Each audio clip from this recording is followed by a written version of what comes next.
Hi guys, it's Belina, Everly and Jess Silsby, and we're both coaches, health coaches that specifically helping women develop a healthy relationship with food and their body. And we are here just to chat to you about conversations that come up often within our one-to-one clients that we want to share, concepts that help give you an alternative strategy, mindsets and tools to effectively feel really good in your body without diets. So Jess. Yes, so we're going to talk about intuitive eating. It's something that is so helpful to really understand, so you can move towards being a normal eater around food and really taking away the chaos that can come up for people around food. So we're going to break down the 10 different principles of what intuitive eating actually means, so that you can get a good grasp on it. And so maybe we can give some context to what a healthy relationship with food looks like or feels like, or what does it mean? Yeah, I think the first thing that pops up in my mind is that they think way less about food. So a lot of my clients tell me at the start of working together, I just can't stop thinking about food all day long, obsessing about it, stressing about it.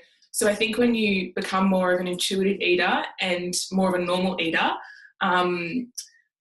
you definitely stop thinking about food as much, because normal eaters, they don't have more willpower. They just don't think about it as much. Like, it sounds so simple, but they don't put all their power into food. Yeah, that's right. And I like to think of it like you're an intuitive eater when you're a kid, when you are growing up, and you really like to play outdoors, and you come in and you realize that you're hungry because your head has been the hide and seek game that you're playing outside with your friends, and then hunger just strikes and you're ready to eat.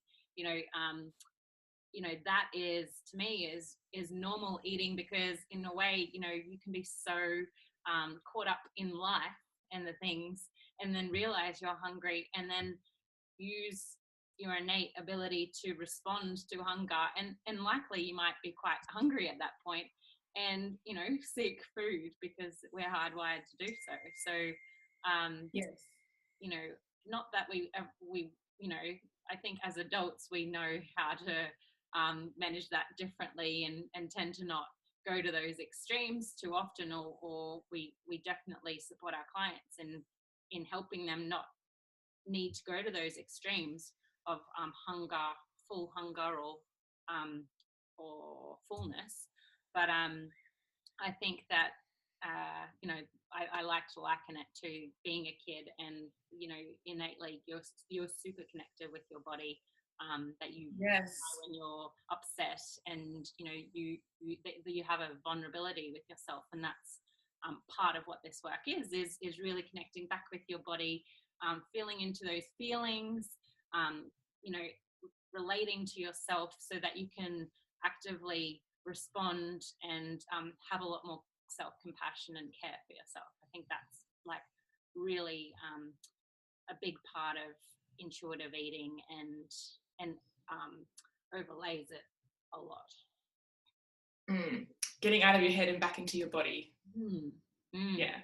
We want to share what the principles of intuitive eating are sharing that more specifically. I know that sometimes this listening to your body, we hear it so often in many diets or lifestyle changes, like Whole 30 and clean eating. They all start to use those terms of listen to your body and be more connected with your body. But we really want to break that down and show you what that can look like, what intuitive eating means, what innate cues are, and so we'll get into that now, I think. All right, let's talk about the first one. Yeah. So reject the diet mentality. Yeah. This is quite big because we are surrounded with diet culture. And if you haven't heard the term diet culture before, There's probably a few different definitions, but how I think of it is all of the messaging that you receive um, every day, and it can be conscious, it can be subconscious, that your body isn't good enough. Mm. And in order to be a worthy person, particularly as a woman, you need to change your body. And you need to buy this product to do that, or you need to buy into this diet to do that. And it's all these external things that are sold to you to make you think that if you buy them, if you buy into them, you will be a more worthy person. And I think diet culture has made us believe that dieting is a natural thing to do, especially when you're growing up and you're like, oh, well, I'm this age now, I suppose I better diet. Like, it's not a natural thing, but all the messaging makes us think that it is. How do you know when something is diety? I think that's a really good question, because you have diets and then you have diets in disguise. So those sneaky things that are actually diets, but they're kind of packaged as these shiny non-diet approaches. So anything that has strict rules and anything that will make you feel like you could fail around food, to me is a diet. Anything that makes you feel like you're good or bad or naughty for following or not following something. So, for example, I think clean eating is a diet because it's putting judgment around food, quitting sugar because you're cutting something out. What else? Have you got any examples? Yeah, I think Whole30, because there is an element of restriction with what you can and can't eat, and that's a surefire way to know that it's a diet. And I know that you know, people say that, but Whole30 talks about having a healthy relationship with food, and I think that that's great. There's that conversation about it, but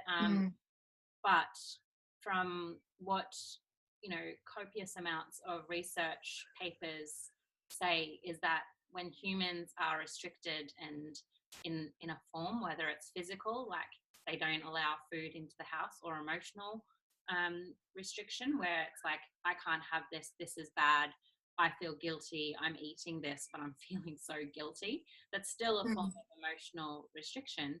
And by saying you can't have these foods, it's still creating that in your mind, and therefore in that dieting frame, because at the end of the day, Whole30 also suggests about weight, and there is that underlying message around dieting and doing it for the sake of weight loss. Yeah, and that's a really good point, because this first principle is reject the diet mentality. And I think people need to understand that you might not be physically dieting, but you can still have that dieting mentality where you're thinking, oh, even when you say things like, oh, I'm being good today, so no, I won't have that, that is still diet mentality, because there's still restrictions in your mind around what you should and shouldn't be having for controlling your body. You can have weight neutral goals, health goals, but anything that's, I feel like anything that's targeted to weight loss or controlling your body is dieting. And that's what, if you want to become an intuitive eater, that is the one thing to reject. I can almost hear people saying, like, but what about health? But like my size is about how I look, and if people are overweight, then they are then they mustn't be healthy.